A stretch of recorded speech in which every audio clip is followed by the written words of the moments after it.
you feeling, Johnny? Oh, I think you know how I feel right now.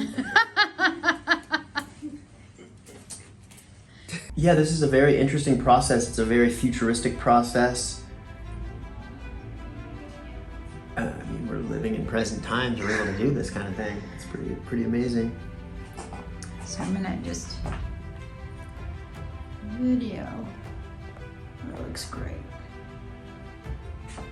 As you can see, your hairline is jagged because no one's hairline is a perfect line, unless you do a lineup. But and look at all the grafts in the crown. Wow, that's a lot of work. 2,700 some odd grafts. Post procedure snack, definitely worthwhile. Thank you for the snack. That's what you get, Oreos, for going through all this. So how did it go? Yeah, I'm definitely excited. I'm as excited as I was last night because I couldn't really sleep thinking about coming in here and how all this was going to go. And yeah, the staff was really great. Everybody that worked on me was really sweet and cared, you know, about me and let me get up and stretch and do all the things I needed to do to get through the process.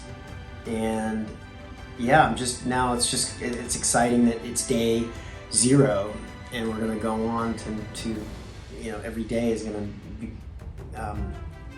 The hair's growing. yeah. So we're starting at day 0 and tomorrow's day 1, and each day will progress and get better and better, and I'm really excited just to see how it progresses by each day because my hair grows fast, and I'm excited to see how it goes.